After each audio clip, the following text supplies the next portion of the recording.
Behavior has released all the balance changes and quality of life changes coming with the Springtrap PTB for patch 9.0.0. So let's take a look at it and see what to expect for tomorrow. The first big change that is coming with this patch is the introduction of the Go Next prevention feature, and it looks very interesting. First of all, there will be a system to detect when a survivor is trying to go next, by basically not playing the game and letting themselves be killed. The devs have not specified what this is, so we don't know how to trigger it, which is understandable in order to prevent survivors from trying any loopholes. However, this might also backfire hard with a lot of false positives, which can cause controversy for the game. If a player is detected as trying to go next, they will get a DC penalty just as if they disconnected. This way, if a survivor really wants to stop playing a match, they better DC and leave a bot instead of giving up. A huge change is the fact that they removed the option to self-unhook on first stage unless they have slippery meat, up the ante, or a lock offering. This is an absolutely huge change that is going to make a lot of endgame situations better for killers, as there is no longer a 4% clause when you hook a survivor for the first time.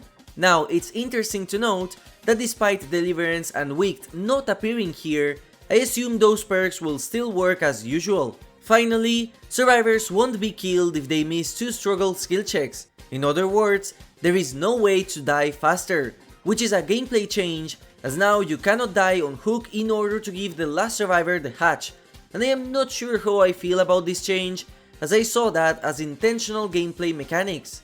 MintSkull here from the future. Apparently the devs have said that missing the skill check still speeds up the sacrifice, so this is still possible. Additionally, the devs will consider going next preventions, especially in the beginning of the match and not later in the match, so this will not count as part of the go next thingy.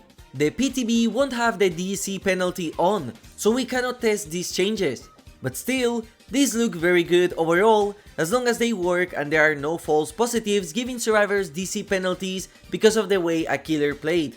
The changes to self-unhooks are actually pretty big, and I think these are going to make the game much better, especially in low MMR, where survivors don't know how guaranteed escaping from a hook is, and those that miss the struggle skill checks. This is also a fantastic change to prevent new players from trying to self-unhook on their first matches playing DBD, so this is also a change aimed at beginners. The next change is related to the AFK Crows mechanic, and it seems like it got some update. And now if a survivor has 3 crows, they will lose collision with other players. This is a fantastic change that should have been here ages ago, which completely prevents killer players and troll survivors from holding survivors hostage by blocking their exit. Since this only works when getting AFK crows, you basically cannot abuse this system in any way. Since we don't know exactly what changed with the AFK crows mechanic, I cannot comment on this further, and if this is going to help with survivors that are extremely stealthing. Next up, we have one of the most requested features ever added, and also one of the most impactful quality of life changes we ever had: bulk blood points spending.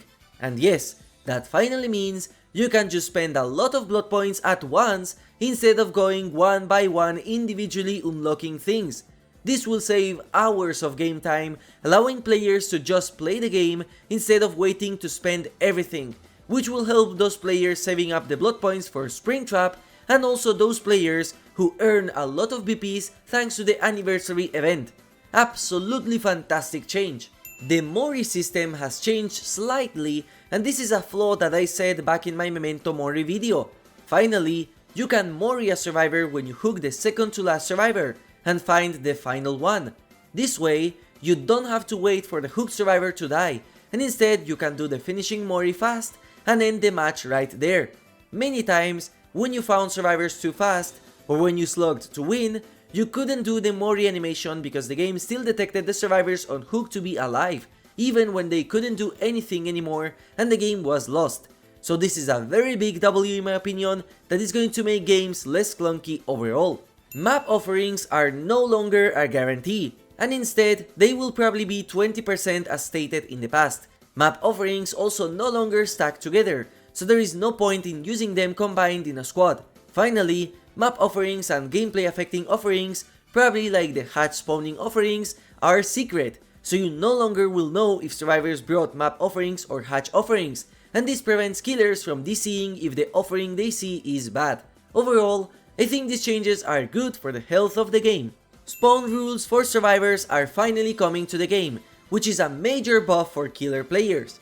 Now survivors will all spawn together instead of spread apart, and the killer will no longer spawn on the center of small maps, allowing you to basically predict where all survivors are and stop them from starting 4 separate gens at the start of the match. In a way, this is like a very small subtle effect of corrupt intervention, and a big buff for a lot of killers that have a slow start. It is even a buff for the Cenobite, as now it's easier to know where the box spawns at the beginning of the match. The Shroud offerings are also reverted, which is how it should have been from the start. This offering is now actually viable for survivors, allowing them to spawn spread apart, and I think it's going to be more popular now that map offerings were nerfed. Dead by Daylight is finally no longer an outdated game, as the devs added the gamma settings to it. You can make your game darker or brighter in order to help you see better, and this is going to be a major thing for console players, as on PC you can just use filters, which are still leagues above what a gamma system can do. Here you can see how the gamma slider will work with the icon they made for this setting, and these images show the differences between the darkest setting and the brightest setting. The dark one is so dark that I can barely see anything, and the bright one is not as impressive considering that once again I have seen gameplays where the maps are even brighter than that. Still, it's a welcome addition, but hopefully the devs keep adding more accessibility features to the game, like the ability to change the colors of scratch marks as well as auras. Finally, for the first time ever in DBD history, the devs are looking into custom game improvements, with the first one being the ability to have 5 spectators in the match instead of only 1, and this will be a huge buff to competitive DBD channels, as it will allow spectators to record all 5 instances of the match at the same time. This will prevent that annoying moment where the spectator accidentally watches someone else and misses part of the action. I am very excited to see what other improvements are coming in future updates, but I hope that one of them is fixing the many bugs that spectator mode has. All it takes is to take a look at one match from Comp DBD to see the massive amount of bugs the game has, like incorrect animations in first person, cosmetics clipping incorrectly, Dracula having a different FOV when shapeshifting, Unknown not having the chase music while spectating and having his breathing loud. There are countless of bugs that make this game not look professional when casted, and this is what I think needs the most priority first. Surprisingly, the artist is getting some changes to her power. However, these are focused only on add-ons, and based on what they said in the dev note, it seems like her most used add-ons will be nerfed, and they will try to make her worst add-ons better. This could be a nerf sadly, so unless we see the changes, I cannot comment further on this either. However, one thing I do hope they add is remove the locker mechanic from her, as I hate the fact that survivors can just hop on a locker to completely counterplay her power, when skill shots are by far the hardest aspect to her, which requires skill and good timing. The counter to difficulty ratio is completely off charts, which makes a lot of players to not play what is, in my opinion, a really cool and fun killer. Vecna is getting a lot of changes on the other hand. All of Vecna's spells will start ready from the get-go, and the cooldown of all spells was reduced. Dispelling Sphere will move faster at the start when cast, and then slow down over time. The killer instinct when leaving Dispelling Sphere is longer. The attack cooldown after Fly ends got increased, which is a nerf. The duration and movement speed of Fly got buffed. Mage Hand hold time is now consistent for killers and survivors, which fixes a bug. All magic items effects have been buffed, which is a nerf to Vecna, and finally, various add-ons will be adjusted. Overall, these changes seem to be super interesting and I am eager to test him out, as I already thought Vecna was good as is, besides some problems with the add-ons being boring. Without testing and knowing the exact numbers, we don't know if this is a straight up buff, as there are various nerfs that could make these changes into a side grade depending on how much they did to him.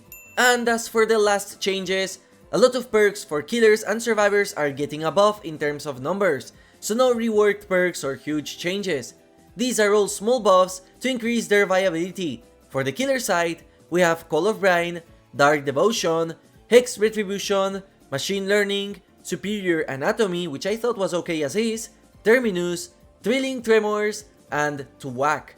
And for the survivor side, we have Botany Knowledge, which honestly surprises me a lot, Champion of Light, which again, why? Counter Force, Desperate Measures, Empathic Connection, Exultation, and Light-Footed. Since we don't know the numbers on these, I cannot say if any of the numbers will make any of these perks better, so we will talk about it tomorrow with the release of the PTB. So stay tuned if you don't want to miss out by subscribing. Additionally, all of the Cenobites perks will become general with the patch release, and we will see their names on the PTB. Anyways, thank you for watching, I hope you enjoyed, and have a nice day.